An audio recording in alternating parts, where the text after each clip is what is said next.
Hey guys, today's review is going to be for The Deep Blue Sea, directed by Terence Davies, written by Terence Davies and based upon the stage play of the same name by Terence Rattigan, and starring Rachel Weisz, Tom Hiddleston and Simon Russell Beale. The film is set in the 1950s in London. It's surrounding Hester, who is a middle-aged woman married to a judge, and she runs away with a fighter pilot called Freddie, and they have a mad passionate affair. They fall in love, but she comes to the realisation after a while, after her feelings for him change over time, that he doesn't necessarily feel the exact same way that she does about him.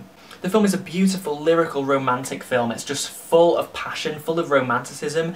It's not afraid to go all the way with it, and it feels like it could come straight out of the 1940s, other than the fact it's set in the 1950s, but it's kind of like one of those old romantic movies in Hollywood. The way that all the characters are lit is just so beautiful. The way that the location is captured it's just gorgeous. It's so beautiful, this film.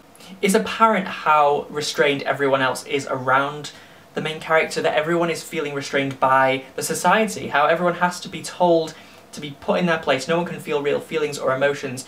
And when Rachel Weisz's character really realises what she's been missing out on all her life, she really goes full force with it, and she falls madly in love with this person. She allows her emotions to completely take over and goes completely over the top and passionate.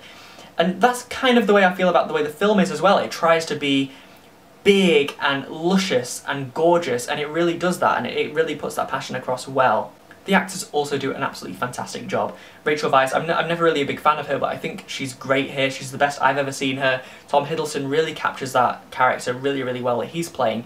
My favourite performance has to be Simon Russell Beale, who plays Rachel Weisz's husband, called William, who's the judge, and it's a really just tender, loving performance it's so sad and so emotional, but it has its pride about it. He's trying to hide the way he really feels. It's just a layered, deep performance that feels really grounded in reality. Also, the woman who plays Esther's mother-in-law, I was looking for her name, the actress, and I couldn't find it on IMDb. I'm not sure who it was, but her performance was really great as well. I loved the scenes around the dinner table with that small family, and anything that Esther says is just terrible and will be destroyed by this woman. She's incredibly passive-aggressive, very old-fashioned.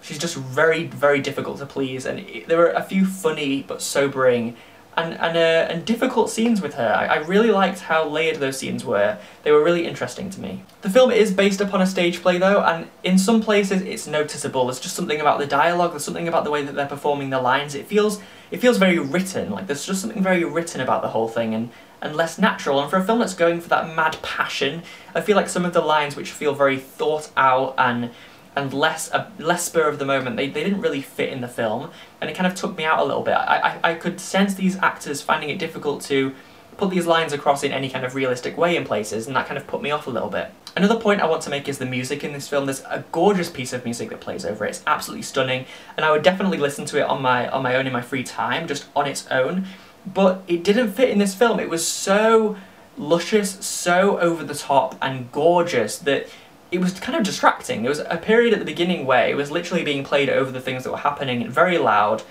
in a kind of strange montage kind of way, and with a piece of music that was very romantic but a little bit more restrained, maybe it would have worked. But the fact that it's so over the top, it just completely distracted from what was happening on the screen, and I was completely just taken out of the film. I really do like Terence Davies. I think he's a great filmmaker, and this film really does fit nicely into his catalogue. It feels very much like a Terence Davies film, but moving on, there's something much more romantic about this film, much more less autobiographical, and that's a good and a bad thing. We've got his older work, obviously, but this is a really interesting step forward for him.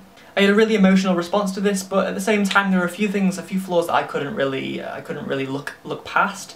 I was taken out of the film a few times. I'm going to give it a 4 out of 5 for now. I really want to go and see it again and see how I feel again in the future. It might change, I'm not completely sure, but that's the way I feel about it at this moment. So whether you agree or disagree with anything I've said in the review, please leave a comment down below and I'll get back to you. Like and subscribe, it would help me out a lot. Thank you very much for watching.